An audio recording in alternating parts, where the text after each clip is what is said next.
Bienvenue sur Kaya le Stoïque, où nous explorons ensemble la sagesse ancestrale du stoïcisme pour mieux vivre au quotidien. Aujourd'hui, nous allons découvrir les 7 types de personnes qui, selon cette philosophie, ne méritent pas notre aide. La sagesse stoïcienne, telle qu'enseignée par des philosophes comme Marc Aurèle et Épictète, nous invite à comprendre que toutes nos actions doivent être guidées par la raison et non par l'émotion. Cela est particulièrement vrai dans le cadre des relations humaines. Si l'aide et la compassion sont effectivement des vertus, elles ne doivent pas être offertes aveuglément à tous.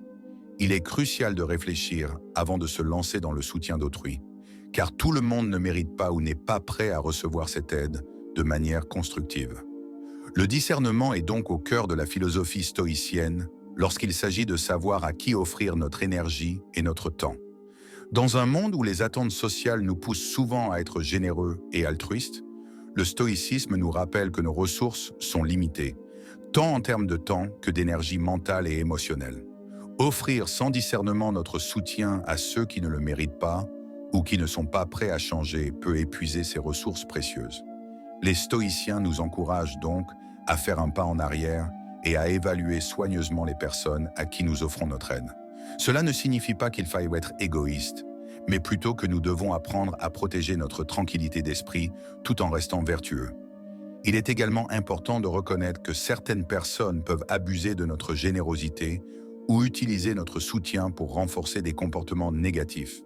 Par exemple, aider continuellement quelqu'un qui refuse de prendre la responsabilité de ses propres actions peut finir par encourager son manque de responsabilité. Le stoïcisme nous enseigne qu'il est parfois plus sage de ne pas intervenir, car notre aide, au lieu de contribuer à l'amélioration de la situation, pourrait aggraver le problème. Voici donc les 7 catégories de personnes qui, selon les principes stoïciens, ne devraient pas bénéficier de notre aide. La première catégorie de personnes sont les narcissiques. Les narcissiques sont souvent centrés sur eux-mêmes, incapables de voir au-delà de leurs propres reflets. Ils exploitent la générosité des autres sans jamais rendre l'appareil. Leur besoin constant d'attention et d'admiration peut épuiser ceux qui tentent de les aider. Selon les stoïciens, accorder du temps et de l'énergie à ces individus ne fait que renforcer leur comportement égoïste. Les narcissiques ont une capacité unique à manipuler subtilement les émotions des autres, jouant sur la culpabilité ou la flatterie pour obtenir ce qu'ils veulent. Ils savent exactement comment faire en sorte que leur entourage se sente indispensable tout en minimisant leurs efforts. Cette dynamique toxique crée une relation déséquilibrée où le narcissique prend sans jamais vraiment donner en retour. De plus, ils ont souvent du mal à accepter la critique ou les échecs, réagissant par la colère ou le mépris lorsqu'ils se sentent menacés. Leur besoin d'être constamment valorisés les empêche de développer de véritables relations profondes, car ils préfèrent maintenir une façade plutôt que de montrer leur vulnérabilité. Cela peut laisser leurs proches dans un état de frustration et d'épuisement émotionnel, sans jamais recevoir l'attention ou la reconnaissance qu'ils méritent. Au lieu de perdre notre énergie avec les narcissiques, concentrons-nous maintenant sur les personnes authentiques, celles qui apportent réellement de la valeur à nos vies. La deuxième catégorie de personnes sont les profiteurs. Les profiteurs sont ceux qui s'attachent à vos efforts sans jamais offrir quelque chose en retour. Ils prennent sans hésitation, se nourrissant de votre énergie et de votre bienveillance. Les profiteurs ont un talent particulier pour détecter les personnes généreuses et empathiques, sachant qu'elles seront moins susceptibles de poser des limites claires. Ils exploitent cette gentillesse en se positionnant toujours comme la victime ou en ayant constamment besoin d'aide. En retour, ils n'offrent rien de tangible, si ce n'est des promesses creuses ou une reconnaissance temporaire qui ne dure que jusqu'à la prochaine faveur demandée. Ils excellent également dans l'art de manipuler les émotions, créant souvent un sentiment de culpabilité chez ceux qui leur viennent en aide. Ils peuvent évoquer des situations difficiles, des problèmes sans fin ou des urgences constantes, forçant ainsi les autres à se sentir obligés de leur offrir un soutien continu. Ce comportement insidieux peut laisser leurs bienfaiteurs épuisés, à la fois mentalement et émotionnellement. À long terme, cette dynamique crée une relation toxique où l'on se retrouve à sacrifier son propre bien-être pour tenter de répondre aux besoins insatiables du profiteur. Pourtant, aucune quantité d'aide ne semble jamais suffire, car ces individus ne cherchent pas réellement à se sortir de leur situation. mais à maintenir cette relation de dépendance. Il est donc essentiel d'apprendre à reconnaître ces schémas et à protéger son espace personnel. Les stoïciens nous enseignent la valeur de la maîtrise de soi et de la mise en place de limites fermes. Il est vital de savoir quand il est temps de dire non et de se retirer d'une relation où l'équilibre n'est plus respecté. Après avoir identifié les profiteurs, tournons-nous maintenant vers ceux qui méritent vraiment notre aide. Ceux qui construisent des relations équilibrées et basées sur la réciprocité. La troisième catégorie sont les menteurs.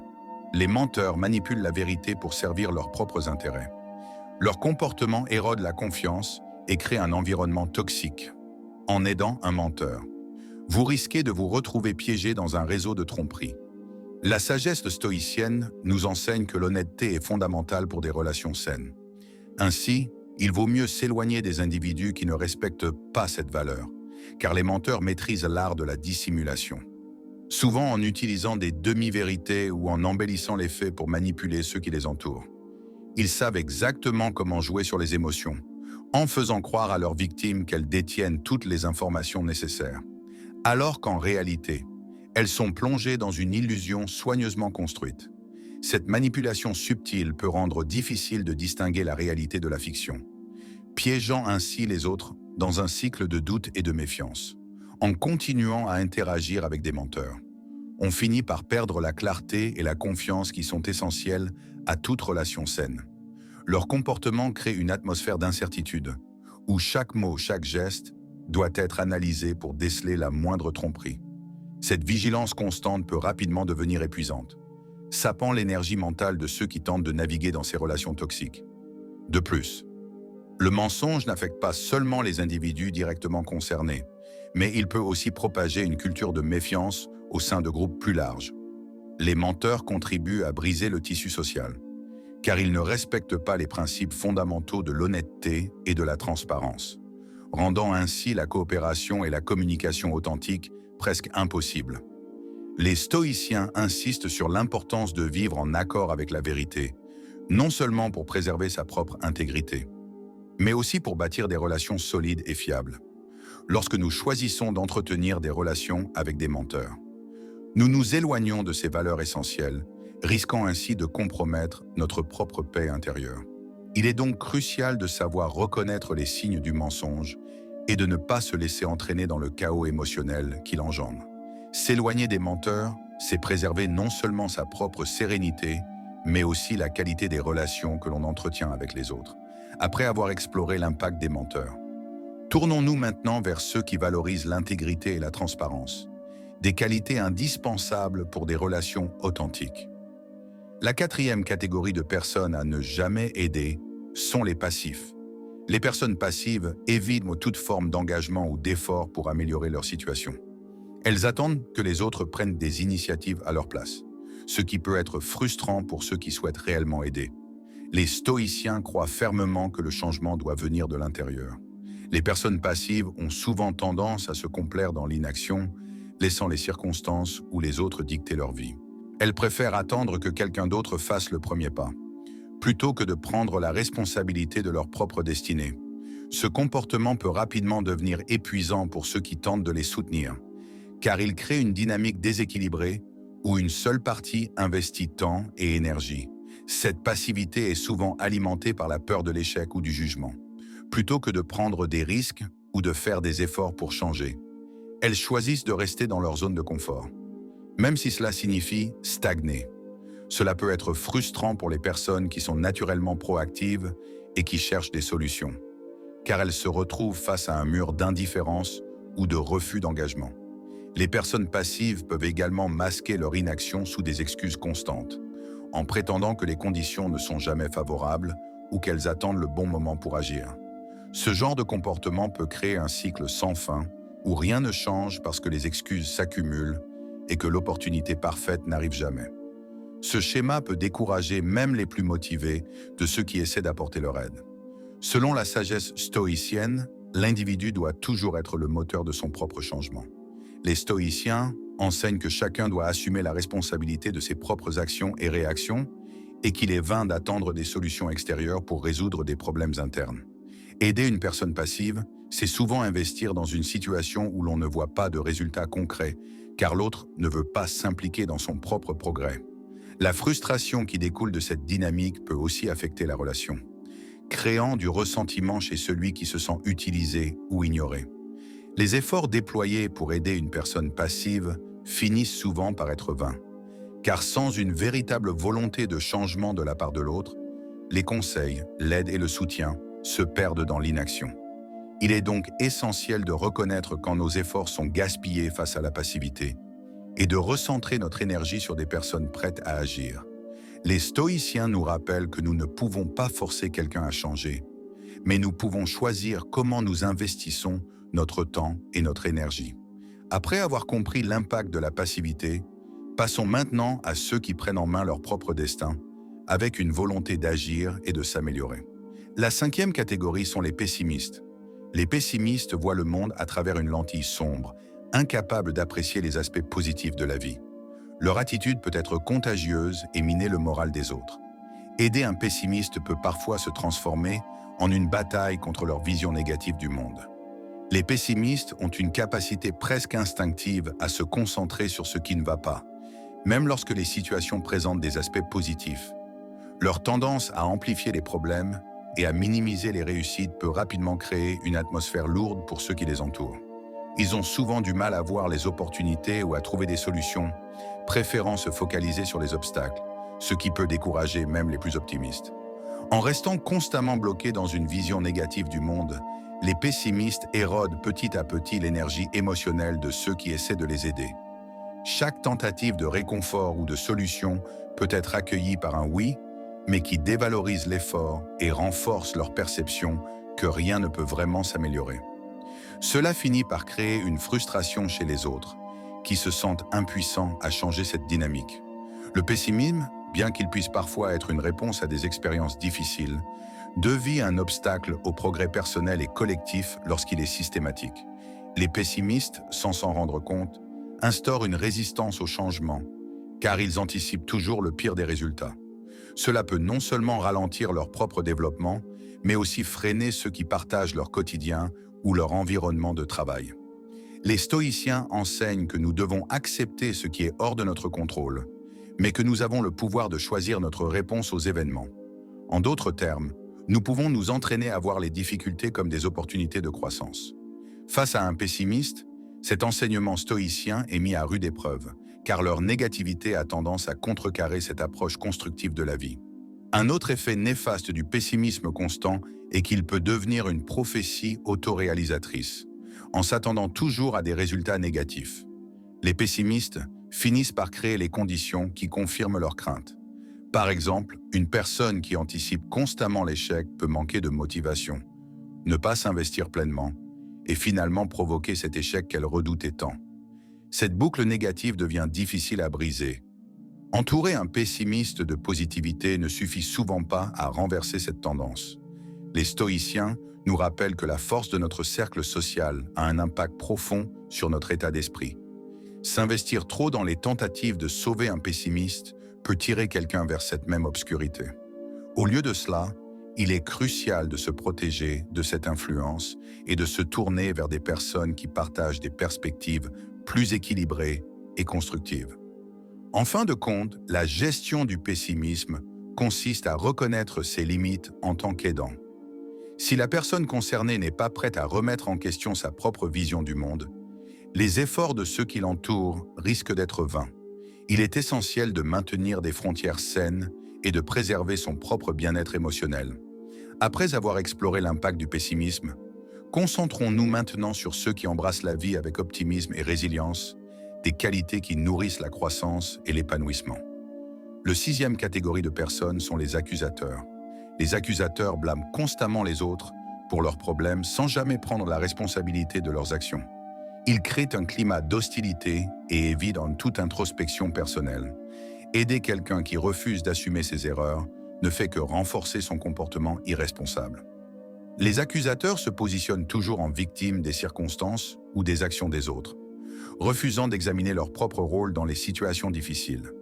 Ce comportement peut rapidement devenir toxique, car il déresponsabilise l'individu et projette la faute sur ceux qui l'entourent. Ce manque de responsabilité personnelle crée un climat de tension où les conflits sont alimentés par la recherche constante de coupables externes plutôt que de solutions constructives. En évitant toute forme d'introspection, les accusateurs empêchent leur propre croissance. Plutôt que de se remettre en question, ils préfèrent se concentrer sur les erreurs perçues des autres, rendant toute tentative d'aide ou de dialogue inefficace.